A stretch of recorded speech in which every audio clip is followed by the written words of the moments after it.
Reciban un cordial saludo. Mi nombre es Claudia Santiago y esta vez me corresponde hacer un, un breve, un breve comentario sobre la perspectiva de género en los estudios organizacionales. Antes que todo, quisiera agradecer al comité organizador de la Red Venezolana de Estudios Organizacionales, sobre todo al encargado de conducir este segundo encuentro de la Red Veo 2021, profesor Fran Rivas Torres, por reunir a importantes profesionales de tanto nacionales e internacionales que se encargan de estudiar las, los distintos enfoques dentro de la rama investigativa que nos compete, como lo es los estudios organizacionales. En este sentido, a mí me corresponde hablar sobre la perspectiva de género en los estudios organizacionales. Si bien es cierto que las grandes conquistas de las mujeres en pleno siglo XXI han estado relacionados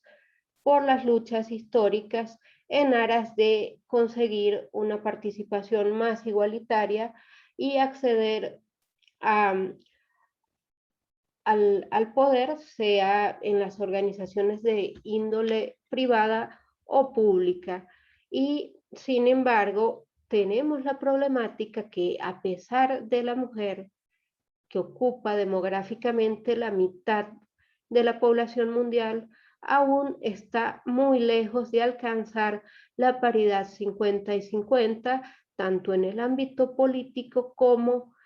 dentro de los espacios de poder de las organizaciones. Esta disparidad, esta inequidad ha sido ampliamente abordada y estudiada y por tanto ya con ese preámbulo sabemos que es necesario incluir esta perspectiva de género para la comprensión de las organizaciones, sobre todo en un mundo cambiante que demanda de nosotros más equidad, igualdad y disminuir la discriminación en las relaciones de poder. Es decir, las mujeres no tienen el mismo acceso al campo laboral, a la participación política en los distintos países del mundo. Si miramos, por ejemplo, los países islámicos o de la África subsahariana o la mayoría de las naciones latinoamericanas, a pesar de la multiplicidad de esfuerzos, siguen estando a la saga de la igualdad en la participación en las organizaciones desde la perspectiva de género y en un ámbito de igualdad.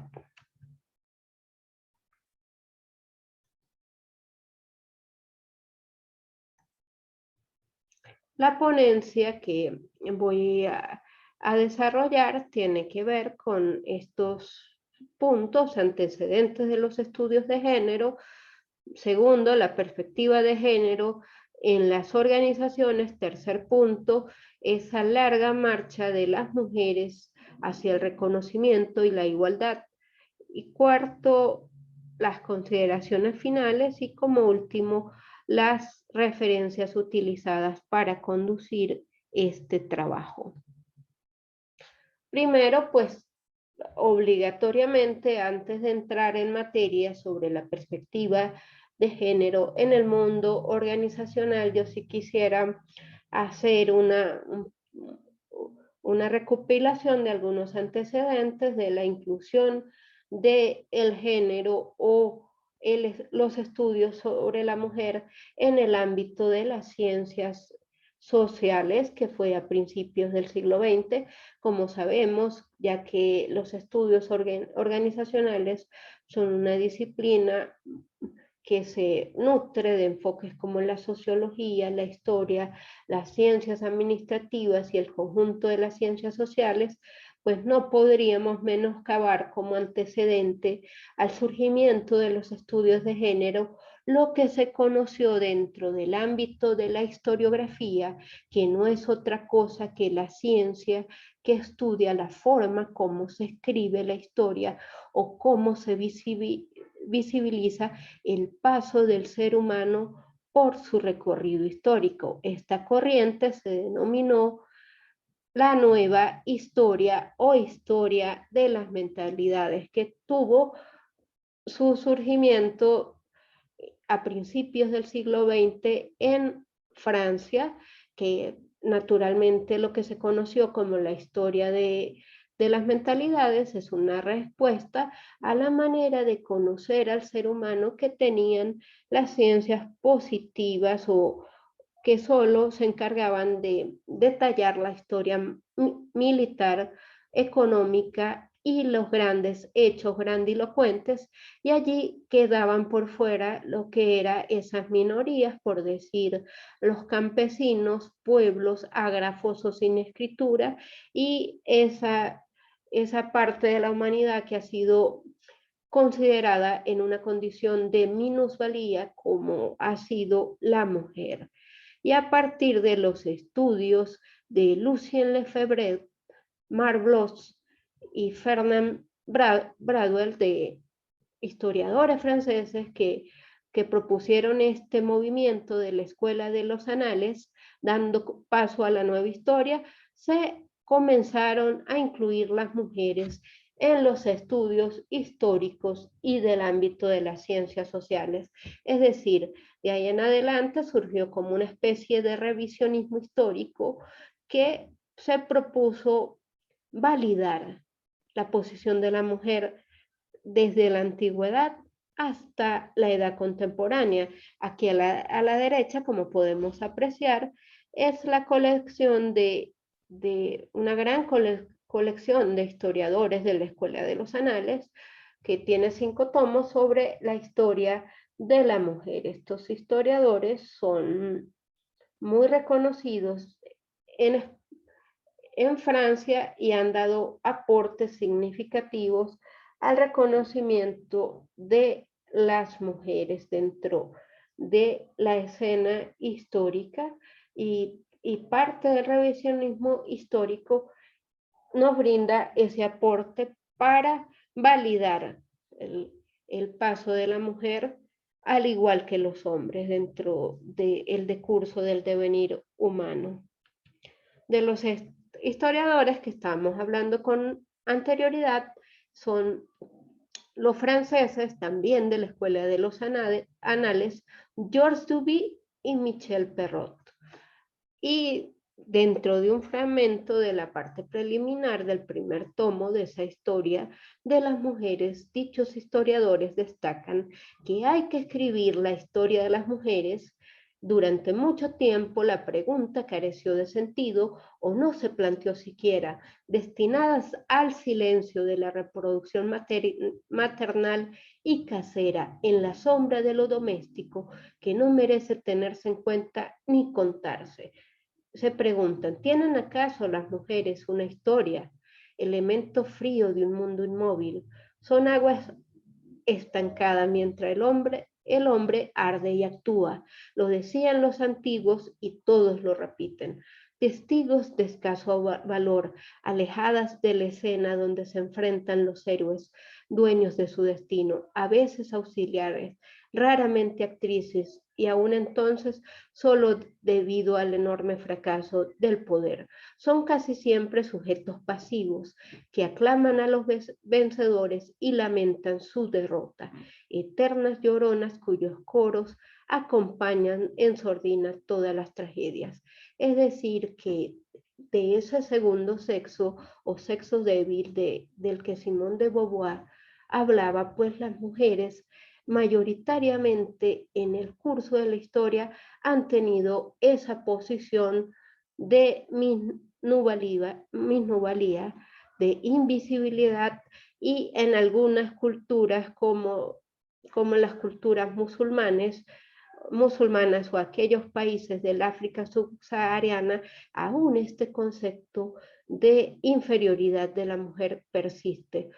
Solamente los países escandinavos están o algunos de la Europa Occidental están cercanos a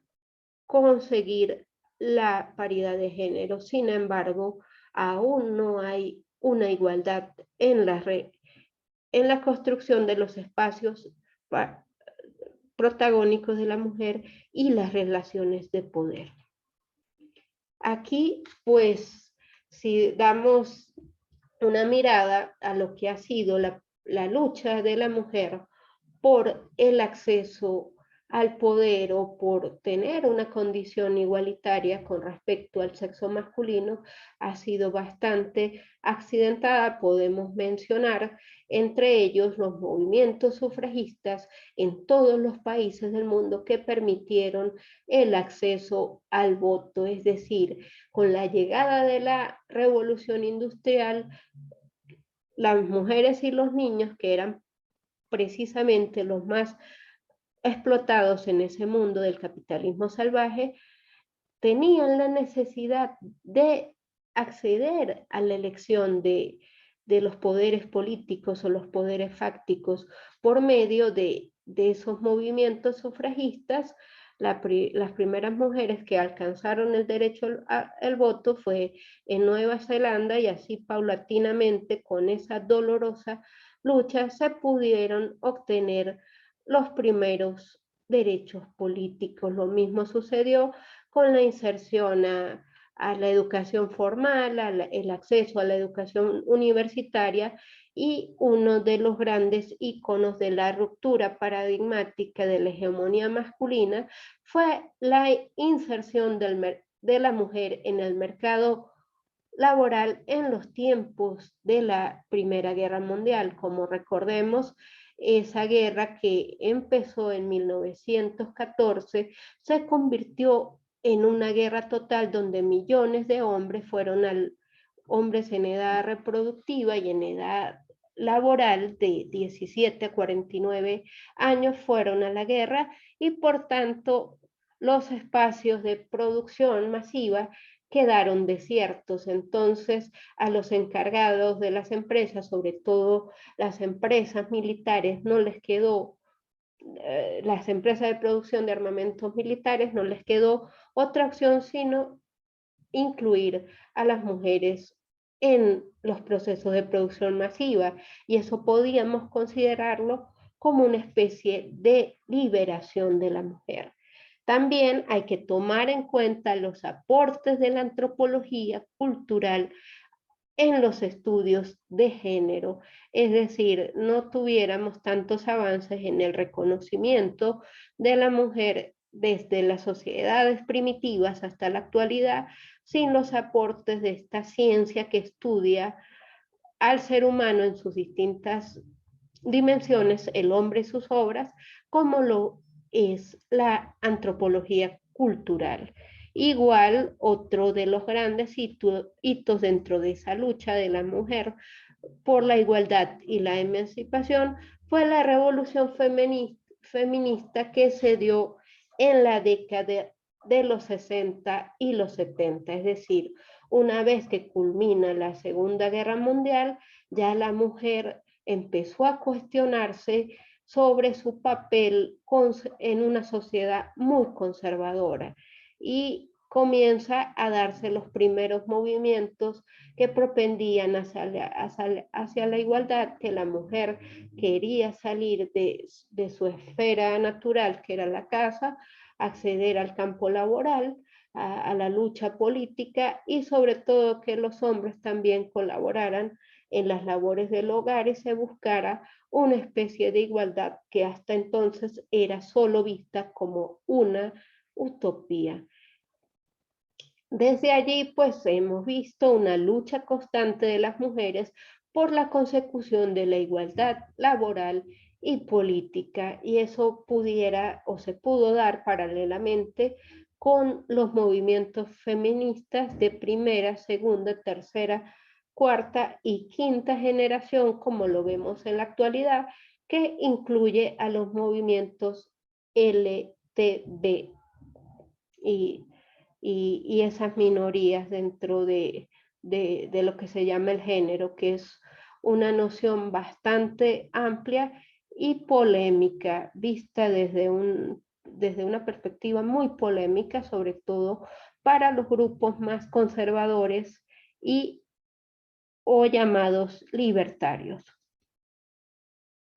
Aquí, pues, para seguir con lo de la perspectiva de género dentro de las organizaciones, siempre hay que tomar en cuenta esta magna obra en cuanto a la comprensión de esa sujeción de la mujer a lo largo de la historia, desde el punto de vista biologicista, sociológico e histórico, como es el segundo sexo de Simone de Beauvoir. Esta brillante filósofa francesa pues sí que definió la posición de la mujer en las relaciones de poder,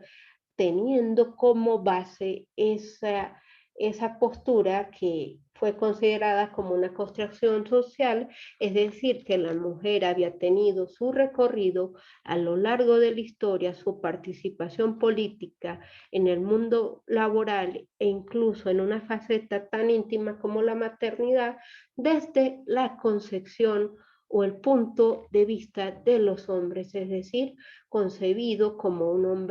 mundo de hombres, y de allí partieron las relaciones de poder, esa máxima de Simone de Beauvoir que decía que no se era mujer si no se llegaba a serlo. Y todo esto fue, digamos, el caldo de cultivo que animó a los más radicales y contestatarios movimientos feministas. Aquí tenemos, digamos, dos metáforas que ilustran perfectamente la lucha de la mujer o esa lucha constante hacia la emancipación, que fue la inclusión al mundo laboral a partir de la Primera Guerra Mundial, donde la mujer salió de la otrora vida en el hogar y se insertó en el mundo laboral para nunca más querer regresar a sus hogares.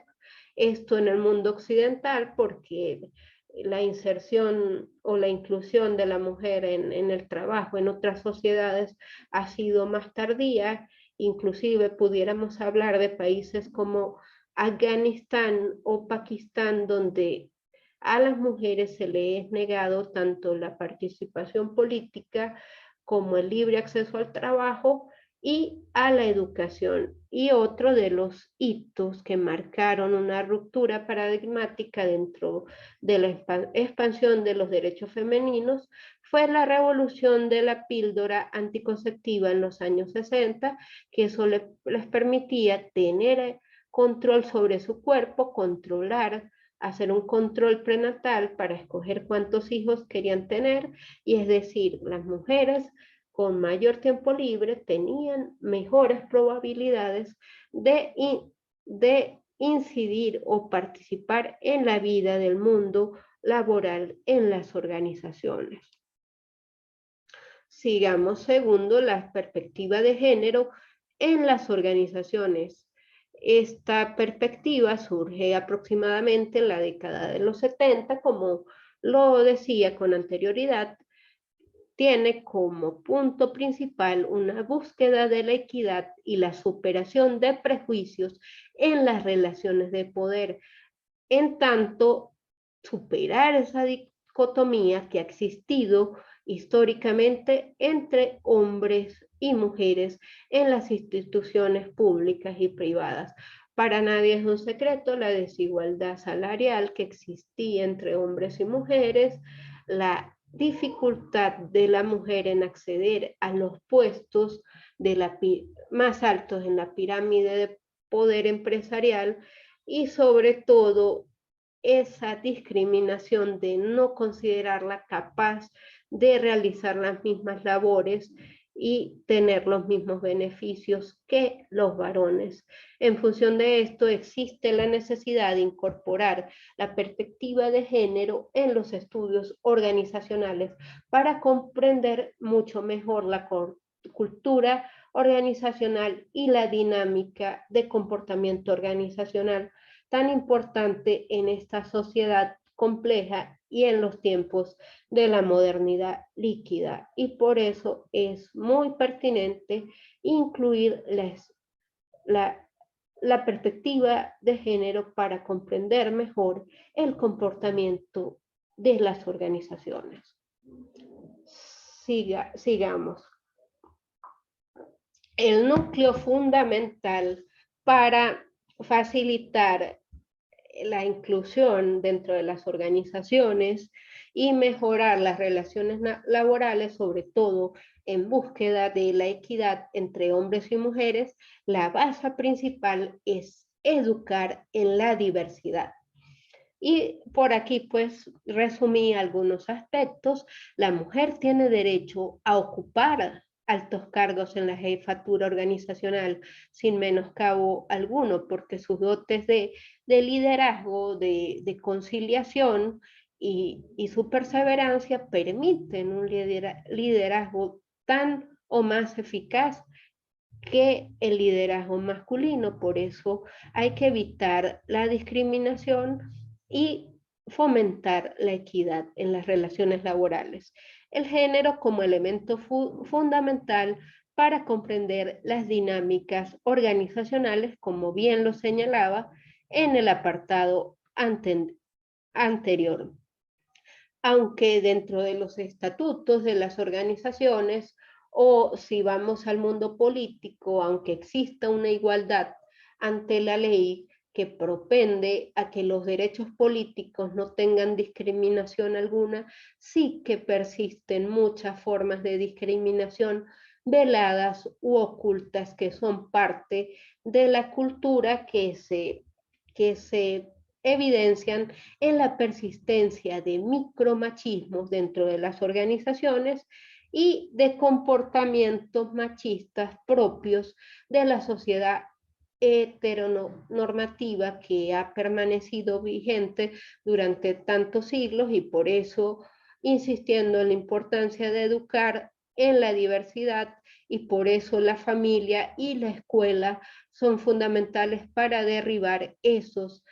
estereotipos, aunque dentro del ámbito del mundo occidental, pues sí que se ha hecho una lucha para favorecer la equidad de género y la igualdad de los derechos humanos. Todavía persiste la desigualdad en las relaciones de poder. Y en tanto, también para comprender cómo ha evolucionado la perspectiva de género dentro de las organizaciones, hay que considerar el contexto organizacional. No es lo mismo una organización en Finlandia, en Suecia, o que estudiar cómo es el comportamiento organizacional en países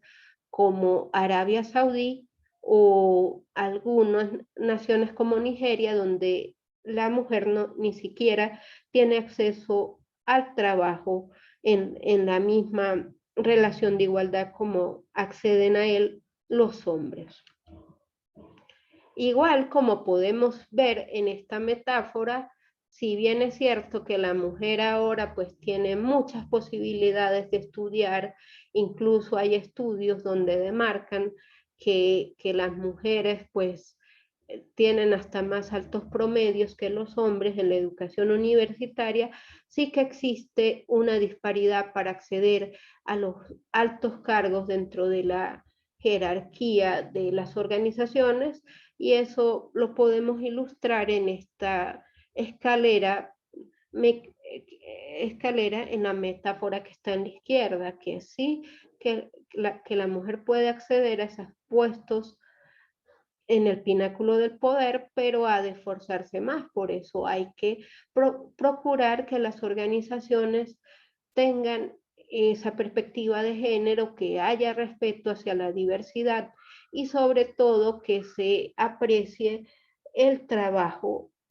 y el esfuerzo en una relación de igualdad. Ojo, sin aspirar a ese privilegio que sería como incluir unas cuotas de participación obligatorias, y eso pues sería una discriminación positiva que no nos alejaría de la igualdad. Eso hay que tomarlo también en consideración dentro de las metáforas que persisten en la actualidad, que ponen en evidencia que la mujer no participa en las relaciones de poder dentro de las organizaciones de una manera igualitaria, se puede hablar de ese techo de cristal, que es decir, que sí que puede trabajar en las organizaciones, pero le cuesta mucho acceder a los puestos de alta gerencia.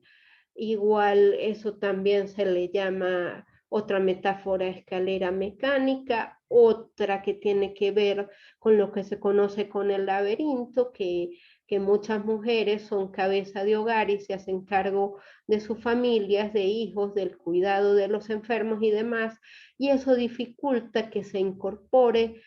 al ámbito laboral de una forma tranquila o que muchas mujeres, sobre todo en Europa, tengan que trabajar media jornada laboral porque el cuidado de su familia no les permite dedicarse a tiempo completo como si sucede con los hombres. Entonces, para superar esas barreras siempre hay que incorporar esa igualdad en las relaciones de poder. Y aunque estamos muy lejos de lograrlo, sí es importante crear conciencia de esa cultura de igualdad dentro de las organizaciones. Aquí, pues, este tema de la equidad no es solamente un eslogan dentro de las Naciones Unidas, sino que se está tomando muy en serio en muchos países, sobre todo los que son más democráticos, que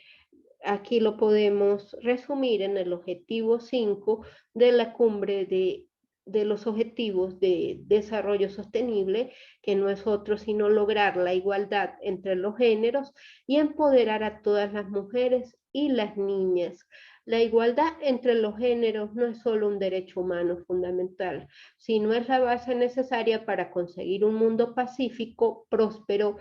y sostenible. Si se facilita a las mujeres y niñas el igual acceso a la educación, la atención médica, un trabajo decente y la representación en los procesos de adopción de decisiones políticas y económicas, se impulsarán las economías sostenibles y se beneficiará a la humanidad en su conjunto. Como se señalaba al principio de esta disertación, si las mujeres somos la mitad de la población mundial, pues a lo mínimo que tenemos derecho es a un trato igualitario, tanto en el ámbito del mundo político, educativo y sobre todo dentro de el radio de acción de las organizaciones para evitar esas discriminaciones y el fomento de la desigualdad. Y esta es una labor que parte de la conciencia y de la educación en la diversidad. Las consideraciones finales, pues muy agradecida por este espacio que nos ha brindado el comité de la Red Venezolana de Estudios Organizacionales. Igualmente, pues como se ha podido apreciar a lo largo de esta conversación, sí que estamos muy lejos de encontrar la igualdad y la paridad de género, pero esa es la lucha de ahora y por eso es tan importante incluir la perspectiva de género en los estudios organizacionales, porque si se trata de propender o propiciar la horizontalidad de las relaciones de poder y de la cultura organizacional, eso no se puede lograr si no se tiene el mismo respeto hacia las mujeres como hacia los hombres. Entonces, toda organización del siglo XXI debería obligatoriamente incluir esta perspectiva en aras de democratizar y educar en la diversidad dentro de los espacios organizacionales. Muchísimas gracias. Aquí están algunas de las referencias que, que se ubicaron para el desarrollo de esta ponencia. Muchísimas gracias.